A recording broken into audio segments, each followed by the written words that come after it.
Today, we're opening a case file on one of the most controversial pieces of footage in UFO history. For decades, this video has fueled endless debate between skeptics, researchers, and even intelligence insiders. And after examining the evidence, one thing becomes clear: this case refuses to stay simple. So what are we actually seeing in this grainy, unsettling video? The scene is dark, reportedly for the comfort of the being on screen. The interview itself is described as telepathic. Then, suddenly, everything collapses into chaos.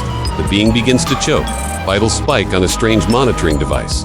Medical personnel rush in, scrambling to save it. The whole thing is raw, frantic, and deeply uncomfortable to watch. When faced with a claim this extraordinary, the most logical response is obvious. It's a hoax, a puppet, an animatronic, practical effects. And back in the mid-1990s, that explanation made perfect sense. CGI wasn't an option, but practical effects were. The debate was framed. On one side, special effects. On the other, a reality that would change everything we thought we knew. At first, the debate seemed settled. But then, the details stopped lining up. One man decided to dig deeper. His name was John Stewart. Stewart spent 7 years investigating this footage and more than $30,000 of his own money trying to disprove it. And what he found began to dismantle the simple hoax theory, piece by piece. Every serious investigation starts the same way: follow the money. If this was a hoax, who paid for it? Special effects experts estimate that creating an animatronic of this quality in 1996 would have cost around $80,000. That's a massive budget. But here's the problem. The footage was released by a small production company working with the startup network. Multiple sources describe them as barely scraping by. Some crew members allegedly weren't even paid. So where did $80,000 come from? Because it almost certainly didn't come from them. Then there's the silence. A hoax this complex would require a team of skilled professionals, puppeteers, engineers, technicians, and yet, in over 30 years, not a single person has come forward. No one has taken credit. No one has exposed it, not even anonymously. In cases like this, silence isn't neutral. It's evidence. Next comes a detail many skeptics dismissed, until they couldn't. An official-looking stamp appears in the footage. DNI, Department of Naval Intelligence.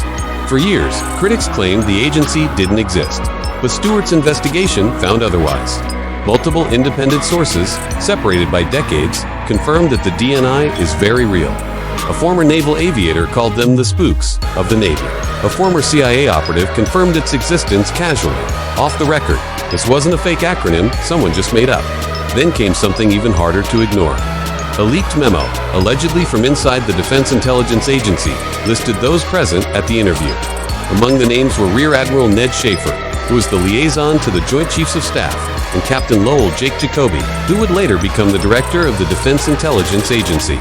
These are verifiable, high-ranking officials, not fringe figures, not nobodies. At this point, the simple hoax theory collapses under its own weight, and we're left with two far more unsettling possibilities. Option 1. This is genuine footage of an extraterrestrial being, recorded by the government. Option 2. It's an extraordinarily sophisticated fabrication, created by the government as a psychological operation. In intelligence circles, this is known as a PSYOP, a special covert operation. Either something real was filmed, or something fake was designed to look real. And it's difficult to say which is more disturbing. After 7 years of investigation, John Stewart reached one conclusion. The government's fingerprints are all over this footage, one way or another. Just when the case seemed completely deadlocked, modern technology offered one final, startling clue. The original footage was enhanced using modern image clarification software, not AI generation. Details that were once invisible became clear, and what analysts discovered was shocking.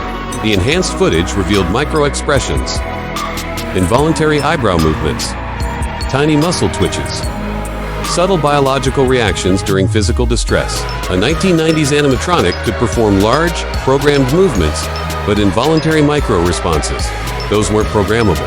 They are the hallmarks of a living, breathing organism. So what are we really looking at? A simple hoax, a hidden reality, or a calculated deception by those in power? The evidence doesn't offer easy answers. It only offers unsettling ones. The final frame is yours to interpret. Thanks for watching.